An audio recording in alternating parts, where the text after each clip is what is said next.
Hi, I'm Austin McGlaun. I'm actually one of the founding members of the Forged by War program, designers here at CRKT.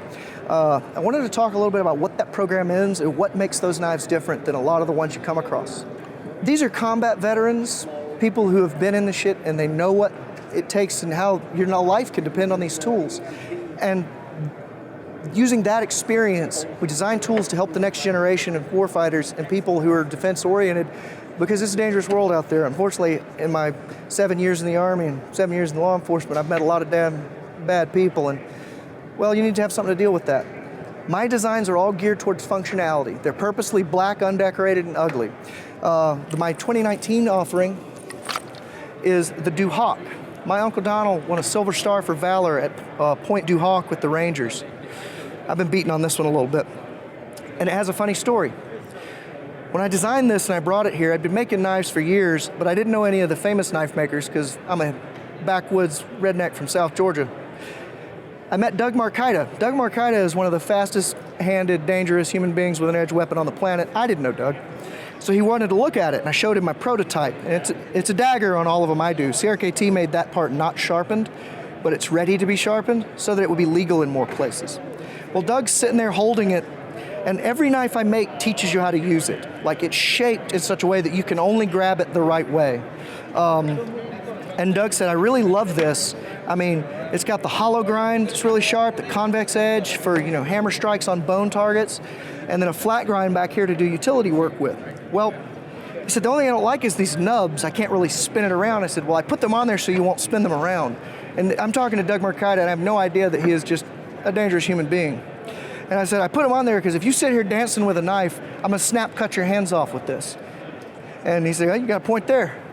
Doug and I are good friends now. He's a great guy. Love following all his videos and stuff, and he knows his stuff about knives. But that was just my little funny story of how I met Doug Markita, and then my buddy who was with me told me who he was and showed me the videos. I was like, well, I feel like a dumbass.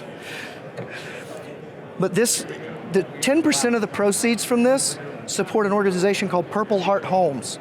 You got a 19-year-old kid who's got no job history, no credit, and now he's got no legs. Well, they partner with Bank of America, who donates foreclosed houses, and the Purple Heart Homes fixes it up, gets it right, wider doors, handicap accessible bathrooms, lower cabinets, counters. And then they give it to the kid. Turnkey, here's your house. Don't worry about the bill, you already paid it.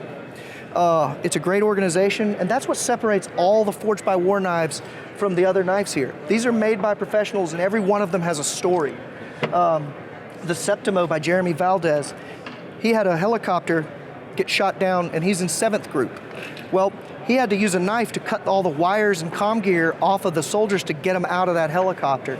And it was dull really fast, it wouldn't work. So he designs a knife that has one giant VEF serration. It's just made to eat wire. The proceeds from this, I believe, support the Green Beret Foundation, which several of our knives, due to the Special Forces orientation of a lot of our designers, are the recipients. The first knife I ever designed was the Clever Girl. The Clever Girl is a 5-inch bladed fixed blade. It's very heavily influenced by my experiences in Iraq. I fell in love with the Bedouin knife culture. Those people had knives dialed in thousands of years ago.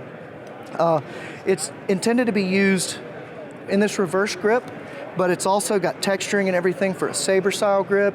And a lot of the C-Lock guys love this for inverted edge, because if you try to grab me or grapple me, all I do is cut you on the backside, and when you jerk away, it does an intense amount of trauma to the things you're gonna hurt me with.